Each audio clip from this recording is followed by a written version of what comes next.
हमें पैलेस का सीन दिखा रहता है और वहां पर एक रास्ता था जहां से हमारी एंजी और एडन गुजर रहे थे। तो एंजी कहती है तुम्हें इस रास्ते के बारे में कैसे पता एडन? तो एडन कहता है जब मैं यहाँ पर रहता था ना तो मुझे याद था मेरे फादर ने एक बार मुझे कहा था कि मैं उनके ताबूत में एक पोर्ट्रेट छुपा दूं, लेकिन वो पोर्ट्रेट मेरी मॉम ने बनाया था। तो वो कहती है सच में? क्या उनको पता था ऐसा कुछ होने वाला है? तो वो कहता है हाँ मे भी उनको ये लगा हो, लेकिन जब मैंने ये करने की कोशिश की तो फिलिप ने मुझे रोक दिया। उसने कहा ये सब करने की जरूरत नहीं है और तुम पास्टर्ड, तुम्हें ये सब कुछ करने की बिल्कुल भी जरूरत नहीं है, तुम तो एक इलेजिमेट चाइल्ड हो। लेकिन बाद में मैं किस तरह वहां पर चला गया और फ्यूनरल के बाद मैंने वो वहां पे छुपा दिया। तो वो कहती है सच में? लेकिन कैसे? तो एडन कहता है मुझे नहीं पता, लेकिन शायद मेरे फादर को पहले ही पता था कि ये सब कुछ होने वाला है, इसलिए उन्होंने मुझे खुफिया रास्ता बताया ताकि मैं उनके मकबरे तक जा सकूं।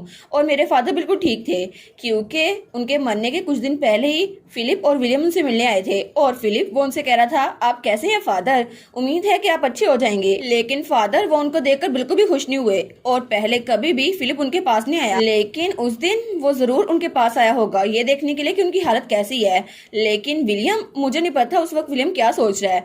और उसके बाद वो वहां से चला गया, लेकिन उसके जाते ही फादर ने मुझे कहा एडन प्लीज इधर आओ। और उन्होंने कहा मैं तुमसे एक फेवर मांगना चाहता हूँ, एक आखिरी बार। और जब मैंने उनसे पूछा क्या फेवर है तो उन्होंने कहा जब मैं गुजर जाऊं ना तो एक पोर्ट्रेट है, उसको तुमने मेरे मकबरे में छुपाना है। लेकिन मुझे पता नहीं था ये सब कुछ होने वाला है। और तभी वो खुफिया पैसेज से वहां पर आता है। वो कहता है मेरे फादर ने मुझे ये रास्ता बता दिया। और तब उनके ताबूत के पास आता है और तब वो कहता है उनके ताबूत की चाबी भी उन्होंने मुझे दी थी क्योंकि उनको पता था ऐसा कुछ होने वाला है। और तब जब उनका ताबूत खोलता है तो वहां पर एक पोर्ट्रेट पड़ा हुआ था। तो वो कहता है एक्सक्यूज मी फादर, लेकिन मुझे एक बार चेक करना होगा। और तब वो उस पोर्ट्रेट को उठाता है और जब वो उसको चेक करने लगता है वो कहता है लगता है ये बिल्कुल एक सिंपल सा पोर्ट्रेट है, लेकिन तुम्हें कुछ अनयूजुअल फील हो रहा है? वो कहती है हाँ ये पोर्ट्रेट लगता है तो सिंपल है, लेकिन इसकी मेटल वायरिंग कुछ अजीब सी है और बहुत ज्यादा ठीक है। वो कहता है हाँ मुझे लगता है किसी पजल की तरह है। तो वो कहती है क्या हम इसे ओपन करना चाहिए? वो कहता है हाँ हम ट्राई कर सकते हैं। और तब वो लोग नीचे बैठ गए थे और उसे ओपन करने की कोशिश करते हैं और तभी वो खुल भी गया था। तो एंजी कहती है ये सच में खुल गया।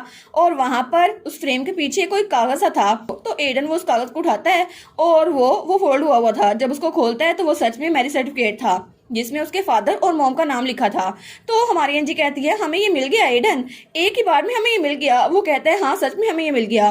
तो वो सोचता है ये प्रूफ ये साबित करने के लिए काफी होगा कि मैं लेजिमेट चाइल्ड हूँ। लेकिन तभी उनको किसी की आवाज आती है। वो कहते हैं क्या? जब वो पीछे मुड़ के देखते हैं तो वहां पर ड्यूक ग्लास्टर था, एंजी का फादर, और उसके साथ कुछ गुंडे थे। वो कहता है मुझे लगा ही था कि तुम लोग को यहाँ पे सर्टिफिकेट मिल जाएगा, इसलिए मैंने तुम लोग पे नजर रखी हुई थी। अच्छा हुआ ना अभी तुमको मिल गया, अब ये मुझे दे दो। तो तब एंजी और एडन के इर्द गिर्द सारे गुंडे फैल चुके थे। तो ड्यूक कहता है ये मुझे दे दो, लेकिन तभी एडन वहां पर लालटेन फेंकता है और ड्यूक के कोट पे आग लग जाती है। तो जैसे ड्यूक का ध्यान भटकता है हमारा एडन एंजी को लेकर वहां से भाग जाता है। और वो सोचता है लाइफ कितनी ज्यादा अनप्रेडिक्टेबल है ना, मुझे कभी लगा नहीं था कि यहाँ से भागने के रास्ते जो मैंने याद किए थे वो मेरे काम भी आएंगे। और तब वो एंजी को लेकर वहां से जा रहा था। वो कहता है एंजी बस हमें थोड़ा सा दूर और जाना होगा, वहां पे सर्वेंट्स रहते हैं, वहां पे कोई नहीं आएगा। लेकिन जब वो एंजी को देखता है तो एंजी बहुत जरा बुरी तरह से हाँप रही थी। वो सोचता है लगता है इसे भागा नहीं जाएगा, तो वो उसको उठा लेता है। वो कहता है मैं तुम्हें ले जाता हूँ। वो कहती है नहीं नहीं मैं बहुत ज्यादा भारी होंगी ना, प्लीज मुझे उतार दो। वो कहता है नहीं नहीं तुम तो बिल्कुल एक फीदर से भी ज्यादा लाइट हो। तो तभी पीछे से बाकी गुंडे भी उनके पीछे आ रहे थे।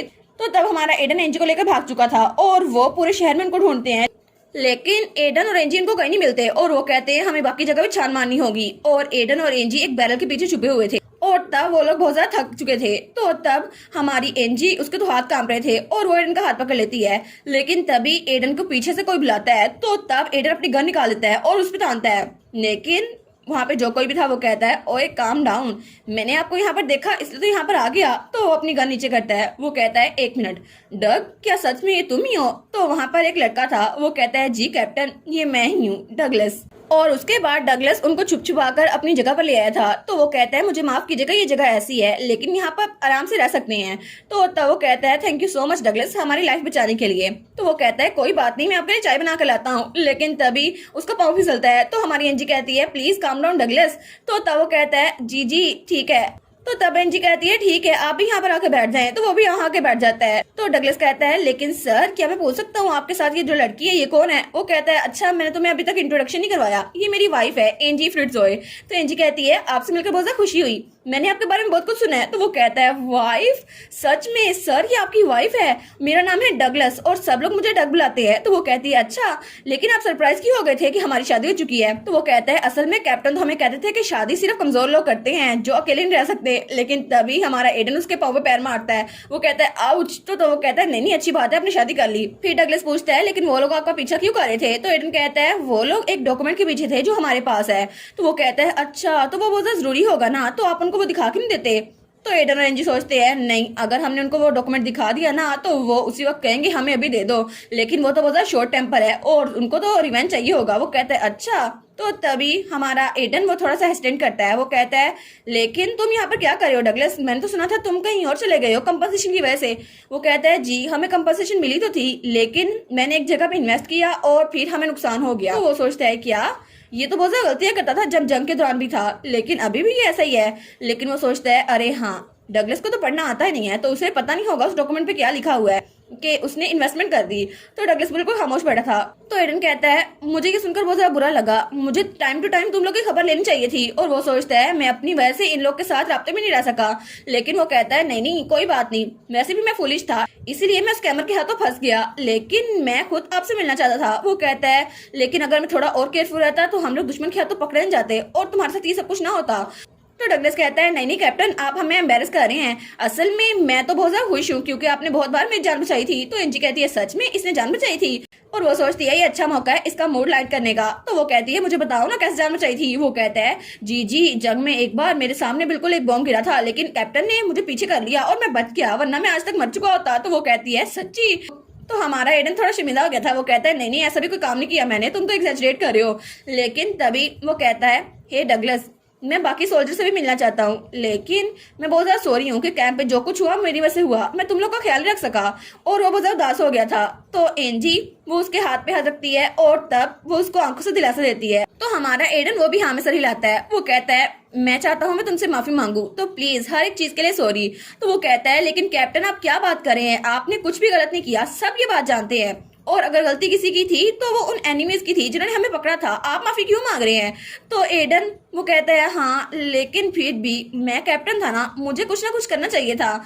तो वो कहता है नहीं, अगर यहाँ का नया एम्परर फिलिप ऐसा ना करता, हमें वार में ना भेजता, तो ये सब कुछ ना होता, ये आपकी गलती नहीं है। तो तब हमारी एंजी कहती है लेकिन डगलस मैं बहुत ज्यादा खुश हूँ कि तुम्हारी वजह से एडन भी ठीक है और तुम भी ठीक हो, और थैंक यू सो मच कि उसके कंधों से बोझ उतारने के लिए। तो वो कहता है कोई बात नहीं। और एडन बेचारा वो तो लग बैठा था। तो वो कहती है एडन क्या सच में अभी तक तुम इस जरा अपसेट हो? वो कहता है नहीं मैं अपसेट नहीं हूँ। तो वो कहती है ठीक है, तो हम लोग अपने मसले पे वापस आते हैं और उस मैरिज सर्टिफिकेट, मेरा मतलब है उस पेपर के बारे में किया, अगर किसी को पता चल गया तो हम फंस गए।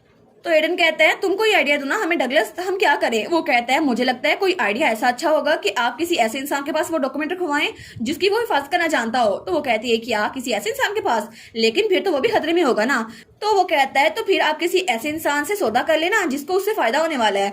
तो वो सोचती है क्या किसी और इंसान से? वो तो विलियम हो सकता है ना, अभी वाला एम्परर। तो एडन कहता है अरे हाँ, वो डेफिनेटली सब में इंटरेस्टेड होगा है ना, क्योंकि वो भी ड्यूक के खिलाफ है। तो तब वो सोचता है लेकिन विलियम तो एम्परर बन गया है ना, और उसने तो फिलिप को वहां कहीं और भेज दिया है, तो मुझे लगता है वो मेरी हेल्प करेगा। तो एंजी कहती है लेकिन सबसे पहले हमें उस डॉक्यूमेंट को संभाल के रखना होगा, क्योंकि अगर वो सेफ रहेगा ना तभी हम लोग ठीक से रख सकते हैं, वरना नहीं। तो एडन कहता है लेकिन अगर हम किसी को वो डॉक्यूमेंट दे और वो हमारा ट्रस्ट तोड़ दे तो, और हम किसी को ये नहीं पकड़ा सकते क्योंकि बाद में वो अखबार में रिलीज नहीं कर सकता अगर हमें कुछ हो गया तो एंजी कहती है तो आखिर कोई हमारे लिए कोई डॉक्यूमेंट सेव करके क्यों रखेगा, हालांकि ये बहुत ज्यादा खतरा है। तो तभी डगलस वो खांसता है। वो कहता है मैं भी तो हूं ना यहाँ पर, आप मुझ पर यकीन कर सकते हैं, मेरे बाजू में अभी भी दम है। तो वो कहता है लेकिन डगलस ये बहुत ज्यादा डेंजरस जॉब है, अगर एम्परर को पता चल गया ना तो तुम्हारे साथ बहुत ज्यादा बुरा होगा। तो इंजी कहती है जी जी ये बहुत ज्यादा सीरियस मसला है। तो वो कहता है कोई बात नहीं कैप्टन, आपने हमारे लिए इतना कुछ किया, मैं आपके लिए इतना तो कर ही सकता हूँ ना, और वैसे भी मैं आपका सबऑर्डिनेट हूँ और मेरी लॉयल्टी आपकी तरफ है। तो एडन और एंजी स्माइल करते हैं। तो एडन कहता है थैंक यू सो मच। तो वो कहता है मैं तो हमेशा से इतना जिद्दी था ना, आपको पता है ना, आपके डॉक्यूमेंट को मैं संभाल के रखूंगा। और उसके बाद सीन चल होता है और हमें महल का गेट दिखा रहता है जहाँ पे दो सिपाही खड़े थे। तो तभी वहां पर दो लोग आते हैं, तो सिपाही उनको रोकते हैं। वो कहते हैं तुम लोग यहीं पर रुक जाओ। तो तब हमारी एंजी वो अपना कोट पीछे करती है। तो वो कहता है क्या तुम? तो एंजी कहती है हाँ बिल्कुल, मैं हूँ एंजी फ्रिट्जॉय और मैं यहाँ पर इसलिए वापस आई हूँ क्योंकि मुझे हिज मेजेस्टी फिलिप कार्डनर से कोई बात करनी है। और उसके साथ ही एडन भी खड़ा था। और इसी के साथ ये वाला पार्ट यहीं पर ख़त्म। तो आप लोग बताइएगा आप लोग को ये पार्ट कैसा लगा, और वीडियो को लाइक और चैनल को सब्सक्राइब लाजमी कीजिएगा। बाकी वीडियोस का लिंक भी स्क्रीन पर नज़र आ रहा होगा, तो काइंडली उनको भी चेकआउट कर ले। और thank you so much for watching my videos. Stay safe, bye bye.